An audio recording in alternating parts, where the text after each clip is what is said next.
Hey, y'all, stick with me because we're going to be talking about two different subjects. We're going to talk about vaccine mandates again and drug testing. Hey, yeah, we haven't talked about vaccine mandates in quite a while, and to tell you the truth, I haven't really heard much about vaccine mandates here lately. In where I live, in the state, does anybody even still have vaccine mandates? Maybe in hospitals, doctor's office, maybe? I don't know, let me know. But the reason I bring this up is, if you remember, Canada in January 2022 initiated a plan to require vaccines for everybody, I think everybody coming into Canada. For sure, truck drivers. And it was a big deal, and we talked about it at the time. Well, October 1st of this year, a few days ago, Canada dropped that requirement, completely dropped it. No more testing, no more quarantine, any of that. No vaccine requirement, come on in. So that got the president of OIDA thinking, and he sent a letter to the president and said, Canada has got rid of this requirement, it's time we do too, right? Now, their argument has always been, and I think is a valid argument, that truck drivers, especially these over-the-road guys or guys going across the border, are by themselves all day. They're hardly ever with other people. They don't spread the virus. There's not been any outbreaks because of truck drivers, right? So that was the argument all along, but Canada did it anyway. And the U.S. did it anyway too. That's still the argument, is they don't get or pass the virus very much, and we shouldn't have to have these mandates at the border. Now, the U.S., like I said, has that mandate in Canada, and it seems not so much on the southern border. It's supposed to be, but maybe not. Anyway, that's the deal on vaccine mandates that I have. Tell me what you think. We need to get this. I mean, if you want the vaccine mandates closed down, send a letter to the president, get him to change that. Now, the second thing I want to talk about is drug testing, and more specifically, hair follicle testing, right? And I know there's a bunch of carriers out here that already do it, but did you know that hair follicle testing is not approved for pre-employment drug testing because it cannot be reported to the Drug and Alcohol Clearinghouse?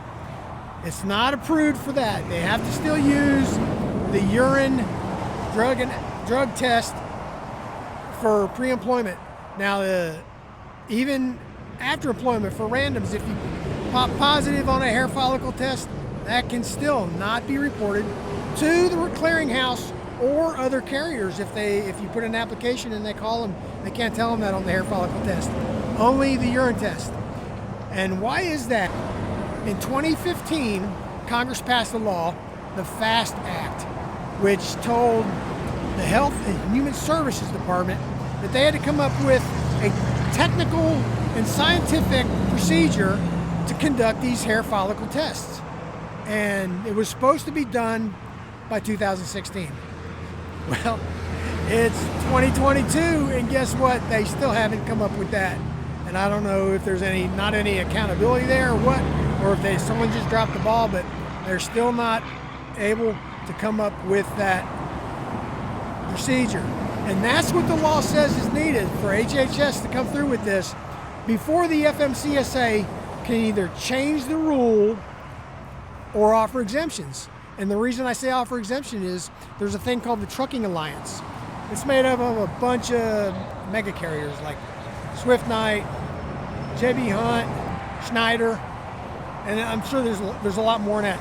And now they wanted an exemption to the hair follicle testing rule, not because they say it's too invasive or goes back too far or whatever, but because they want to be able to use it exclusively, pre-employment, randoms, post-accident, and be able to report it to the clearinghouse and other carriers. They say that the urine test only picks up, 3 to 5 days prior, and the hair follicle testing, I think, goes 30 to 60 days they can pick it up. Now, I got no opinion on it. I do. I mean, I might have some opinion on it, but it's not going to affect me because no matter which test you use, I'm not positive on any of them. So, and if you think you might, then you should think about that if you're going to stay in this industry. Anyway, what do you think about the hair follicle testing? Is it good? Is it bad? Okay, so they wanted this exemption to the rule to be able to report it to the clearinghouse, but they can't get it until HHS comes up with this procedure to do the testing. So tell me what you think. Should we be doing hair follicle testing for everything, or should we not? Should we stick with what we're doing, or should we get rid of it altogether? I don't know, you tell me. I'm gonna put some videos up here for you to watch, continue to watch on this channel. Subscribe to the channel if you have not already. And if you have already, I really appreciate it. We'll see you later.